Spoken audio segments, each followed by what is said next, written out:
You know what that is, Tom? Gator chomp. Yeah. You know what that is? FSU. Seminole Tomahawk Chop. You know what that is? What's that? Somebody can't make up their mind whether to be an FSU or Gator fan.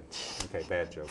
Welcome to the 10-minute drill. We're here today to talk about some college football. It's time for football, Tom. All right. What do you think? Joining me, Tom Zebold. He's our college writer. Going to be covering some USF football this year. Going to be covering, doing some stories on some Gators and some Seminoles and who knows what else. So, Tom, you ready to go at it? I'm ready. I've been across the state to Gainesville, to Tampa, everywhere doing media day and covering practices. I'm waiting for the games to start. It's going to be good. Right. Well, so are we. We got our nice little toys here. Got the Seminole helmet. Got the Gator helmet. Now, you know, before you call or write or email, don't complain about the FSU helmet being bigger than the Gator because, frankly, these are just what we had in the office. Got a nice FSU helmet here. You can see through it. You know what? This is good for putting the bowl in. You got the chips. You know, put the chips in front of the TV. You know, after you're done, you get some. Well, that's supposed to come off. It's actually bubble gum. You can see the bubble gum in there. I'm just kind of mad you didn't bring any chips with you. I know. They're upstairs. I think Dick Scanlon had a big bag of Cheetos earlier, but maybe we can call him and bring the Cheetos back. What do you think? I'll probably get some later. He probably, I'm halfway home by now. So, okay. Anyway, let's start in. We got 19 players from Polk County playing at Florida State, Florida, Miami, USF, and UCF. That's right. Pretty good number, isn't it? I mean, obviously 9 of them up in Gainesville, the Gator Knots. Yeah, I actually had the opportunity during their media day last week to talk to a number of them, and there's 9 of them up there. So right. Pretty much took me all day to get to them. Well, we should clarify, 8 of them are Lakeland Dreadnought graduates. T.J. Lawrence is from Kathleen, so I don't know if he'd appreciate being called a Knot, but he's a Gator Devil, I guess. Yeah, Gator Devil, but how do they fit in? What do you see happening? Chris Rainey, obviously, lots expected of him this year. Big year. Rainey's, lots expected of him. The running backs coach I was talking with him, and he said basically that they can use him as like a Percy Harvin type player. He can catch the ball out of the backfield. He can run the ball. He can be on kickoffs and punt returns too. So Rainey said that he's gained the size that he needs, and he was actually, I asked him what the difference between last year and this year is, and he said basically that he was a weaker guy last year. He couldn't, being smaller this year, he's put on about, he says 35 pounds, is about 180, so he'll be able to take the punishment a little bit. Now, when they hand the ball off to him in the backfield, he's going to have 2 old friends up front clearing the way for him, the Pounceys, Michael and Marquise. The Pouncey brothers. They're both back on offense now. Yeah. Marquise is returning the offensive line. Mike's coming back from playing defensive line last year. They got banged up, and they needed him to step up, and he did. And he talked with Meyer at the end of the last season, beginning of this season, and they're both kind of in agreement that he's going to be moving back and playing by his brother. Now, Ahmad Black is also, I think, competing for some playing time in the secondary, right? Yeah, he moved over too. I mean, he's doing some moving. They're banged up at safety, and they really need some depth there. So he's moving from corner to safety, maybe to the strong safety side to give him a little oomph back there. So. Yeah, Chris Rainey, I think, had an ESPN moment, top 10 moment in the spring game, and I think it was at the expense of Ahmad Black, wasn't it? Yeah. Put a move on him and left him grabbing air. That's what spring games are for, Go back to the tape and learn from it. Do you think they trash talked a little bit afterwards about that one? Probably. Yeah, probably. Knowing Chris Rainey too. Now look at the speed that they have. Chris Rainey. They have Jeff Demps, who was a semifinalist in the U.S. Olympic 100 meters. He does a match race with Rainey and loses. Percy Harvin's the 3rd fastest guy on that team. One more, they got a 4x100 relay team. Yeah. And Tebow even says Percy Harvin's probably the fastest guy on the team too. So they've been racing, they've been practicing. We'll see what happens when he gets on the field. There's some speed there. Well, let's move over to USF for a minute. You got Matt Grothe over there. Jamar Taylor is expected to step up. Talk a little bit about them. Mike Cobb from Lake Wales could contend for some kicking. Yeah, there's definitely some guys over there. I mean, you got to start with the main guy, Grothe. He's pretty much the face of the team. You go driving down the road, you go down the highway, and you see him on the billboards. I mean, and he's ready. He looks trim. Last year, he said he put on a little added weight that he shouldn't have. He ballooned up to maybe 220. He's right around 200, and he looks good out there. Is he the guy that has to carry USF? They got close last year. Is it on his shoulders? Well, the big thing is, I mean, he's a playmaker. He's going to go scramble around. He's going to make all those plays that they need. But the big difference this year is they're looking for him to be, you know, not kind of hamper his, you know, hold him back from what he needs to do to get that offense going, but basically just to have him be a little bit smarter with the ball, you know, avoid that big turnover at the last second.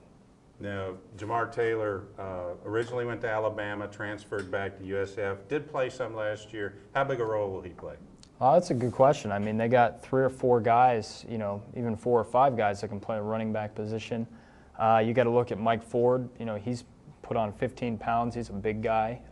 So they're probably going to rotate him in and out, you think? Yeah, I mean, Jamar's going to be in there rotating, and also Ben Williams from Lake Wales, who Jim Leavitt is talking about big time as being strong as he's ever been, you know, speedy as he's ever been. And, you know, the good thing about Ben Williams is they say, you know, a defender's coming out of the backfield, he's going to put you on your butt, man. He's going to, you know, heck of a blocker. So.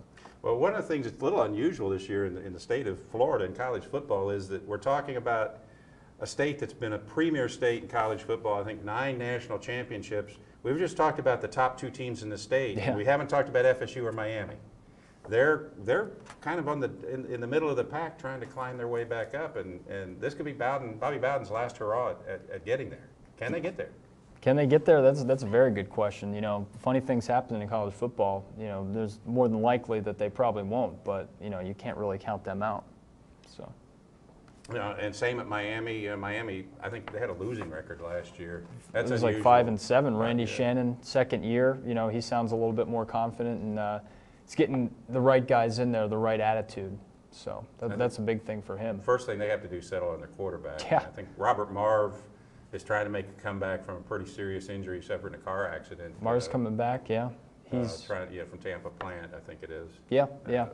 He's coming back, and they got another guy named Harris, and they still haven't decided which one to go with. And, you know, that could be a good or a bad thing. You know, the good thing is, you know, you have 2 quarterbacks that can probably get the job done. So if one slips in the middle of the season, I wouldn't be surprised if the other one's coming in.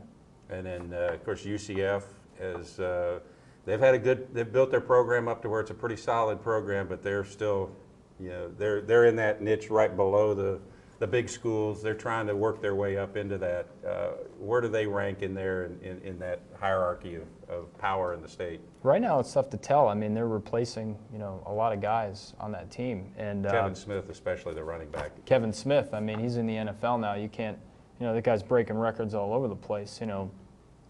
But O'Leary says that they're going to try to replace him by committee, not just necessarily one guy, but 2 or 3. But, you know, you talk about UCF, but you also have to talk about FAU now, too. I mean, Schnellenberger, you know, they won their first ever conference, Sun Belt Conference over there. And, you know, who knows where they can go from here. Well, he did it. He came in Miami and turned them around, and he won at Louisville. I mean, he knows how to put together a winning program. Yeah. So it's interesting, though, when you look at the state of Florida. I mean, I remember when it was Florida State, and Miami, and that was it. It was the big 3. And then you have Florida A&M, Bethune-Cookman at 1AA level that are very good programs, too. But the state, just the number of programs has grown. We're keeping the talent here in the state now. And so I think every program in the state has a chance to grow. You seeing more and more kids staying home. I mean, there's a lot of reasons to stay home. I mean, you want to play for a winning program, and there's a number of them. You know, Schnellenberger even said last month in Tampa, you know, it's not necessarily going to be the big 3 anymore. He wants to call it the big 7. I mean, there's going to be teams that are contend every year, and a lot of coaches will tell you too. That I'm finding out is that there's not really a shortage of talent around here. So. Well, when Schnellenberger came to the state at Miami, there wasn't even a big 1. Yeah. I think Florida was 0-10-1, and Bobby Bowden was just starting to build FSU. Miami was coming off a stretch where they were thinking about dropping football. Jeez. So that was 25, 30 years ago. We've gone from there to 9 national championships and being the premier state in the country in football. So, yeah. Tom, we're about out of time. Appreciate you coming in and joining us. Anything else on your mind? You got time for one more thing or not? Yeah, I got time for one more thing. Well, this week is a big week for you video game fans. I don't know if you've been reading my media blog, But Madden NFL 09 is out. It's in stores. I'm sure people already got it yesterday at midnight. And as soon as I have some time, I'm sure going to be playing it. Are you able to change out the Brett Favre jersey on there? You know, that's a lot of people are going to be making that switch already. Yeah. But well, my one more thing, I'm going to do a little promo. We have our college, high school, and pro football sections coming up. Look for the college section on August 21st. That's a Thursday.